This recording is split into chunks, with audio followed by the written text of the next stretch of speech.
So Nancy Pelosi has been blowing up in the news for her trading, and it's hardly a new story. It piqued my interest last year when people first started pointing out that she had performed just a few percentage points better than the stock market did, which is really not a big deal. First of all, I have investment models that return far better than the market averages did too. And everybody was getting on Nancy Pelosi's case for buying obvious leaders, buying Tesla, Alphabet, Google, and a few lesser known stocks, along with her zillionaire husband. And that's where the story gets spicy. I'll get back to that. Now, I know Congress constantly trades on inside information, all right? And they're not only receiving the inside information and trading on it, they are the inside information. Members of Congress have a way of influencing outcomes, especially for businesses. It's always been a thing. I'm going to show you some great websites that are created by folks that are on Congress's butt like flies on Congress and watching their every trade and reporting them back to you. Cool websites, and I have no business relationship with them whatsoever. They don't know that I'm showing them to you.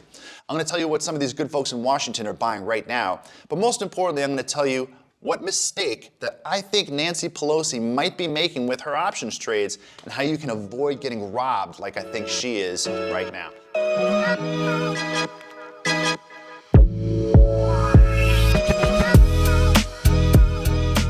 I'm Chris Rowe. I'm not an overnight YouTube sensation, but I've kept a low profile for about 27 years as a money manager. By low profile, I mean I have hundreds of thousands of readers and paying subscribers.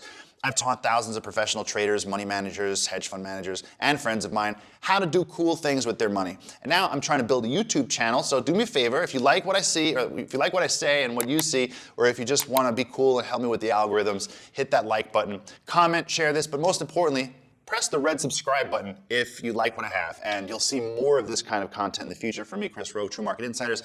Anyway, we live in an era where the bully is now being beaten up, and it's beautiful. Remember last year when the Reddit group called Wall Street Bets organized a cumulative stock price manipulation, forcing institutional investors to push stock prices over 1,000% higher? That was one of my favorites because they didn't just go after insiders with privileged information, they conquered some institutions. And the stock market is always dominated by insiders and institutional investors. That's why you'll always see it in the price behavior before you see it in the news. But now, individual investors are kind of catching on and really exploiting the privileged elites with a new focus on insider trading. There's different ways of profiting from the sometimes illegal actions of the well-connected, such as Congress, such as Nancy Pelosi. Anyone can copy her. All trades that Congress makes are available for everybody to see as long as they report it on time. Now, members of Congress are required or urged or asked politely to report their stock purchases within 45 days. But the median disclosure has been on day 28, and on average, it's 52 days. I know if I was giving Congress inside information, I wouldn't want them to report it on time either. But don't think they don't have to pay for it, because if they're late, they have to pay a whopping $300. That ought to keep them in line. So for the last 3 years, Nancy Pelosi has been beating the market. Big deal. It's been a strong year. If you're focused on tech, you're beating the market. People are making money from following these insiders, and some are following congressional buying. Now, here's a few sites to follow what they're doing. But before I show you these sites, I just want to caution you that this whole thing might just be that people are hyping up a stock strategy, and that's catching on more and more in terms of popularity, and people are capitalizing on it. Wall Street Bets ignited interest in this type of investing with GameStop and AMC, that whole David and Goliath thing, leveraging public information, reporting trades of those who may be using illegal private information. You know, it's not illegal to trade based on what those people are doing. So their success doesn't seem to be that much greater than the stock market, and the comparisons are to the major market averages like the S&P 500 or the NASDAQ. I mean, all you have to do to beat those averages is just overweight your investments in the right sectors of the market, the ones that are hot. It's called the sector edge. So now that I've cautioned you that this might just be a fad that people are trying to capitalize on as some investment methodology, I will show you some pretty cool websites that are tracking congressional buying and reporting it to you.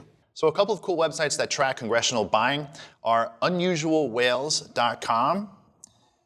And then there's another couple that are related, HouseStockWatcher.com, SenateStockWatcher.com. And one that I find particularly interesting is QuiverQuant.com. So here's quiverquant.com. I'm going to scroll down. You can see real-time updates, Senate trading, for example, and House trading. And if I click on Senate trading, it pulls up some pretty cool charts. You see all the senators here on the right side, then you can basically click on them and you can see how well or terrible they're doing. For example, it looks like John Reed had a pretty bad day. And you can see who's actually doing very well and who's actually terrible at investing. Then you can basically gauge the investor sentiment of the senators or representatives with the U.S. Senator trading sentiment alongside the S&P 500. So basically, you have a histogram that shows if there's more selling or if there's more buying. And this tool is actually pretty useful. If you look at when they're selling, there's often selling right near major market tops, like right before the COVID crash, right before the huge correction in January 2018, and in December of 2021, right before the market pretty much collapsed. You can scroll down and see a heat map of the United States and where all these senators or representatives are located. And you can see the list of senators and what stock they're trading and the range that they're investing a little bit lower than that. So I'll go to housestockwatcher.com, and we're specifically honing in on Nancy Pelosi. And you can see the total number of transactions, the total trade volume.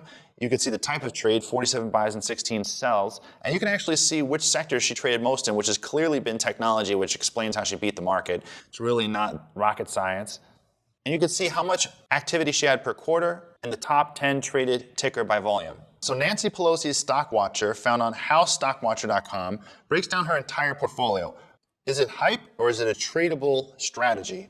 A quote from one article in the New York Post says, the Pelosi's overall portfolio, which has also included companies like Disney and Roblox, beat the S&P 500 by 4.9% in 2019, so not a big deal, and a quote-unquote whopping 14.3% in 2020, according to data crunched for The Post by Fine Print, an outfit pushing for greater transparency of financial holdings of both sides of the aisle. The Pelosi's exposure to tech stocks, however, may have actually hurt them in 2021 when their portfolio underperformed the S&P 500 by 15.5%. According to Fine Print. So you see, folks, this is what I'm talking about. Be careful not to buy into this too much because this is an exciting story and they might just be leveraging it to make money. Now, Pelosi's husband, Paul Pelosi, is a businessman who runs the venture capital investment firm Financial Leasing Services, and he's made countless bets on high-profile companies that his wife is supposed to regulate, like Amazon, Apple, and Google. So this is the spicy part of the story. Now, let me get to the reason that I think Nancy Pelosi might be getting robbed and how you can avoid making that same mistake. What I'm seeing from Nancy Pelosi is that she is exercising the options contracts that she owns. Now, if you own options contracts, there's almost never going to be an instance where you should actually exercise your options. Now, they have put options and call options. What we're talking about today are call options. I'll give you a very basic example. So if you have a call option, what that does is it gives you the right, not the obligation, but the right to buy a stock at a certain price. So you might, it's like a coupon. You might have a call option that says that you can buy this stock at 10.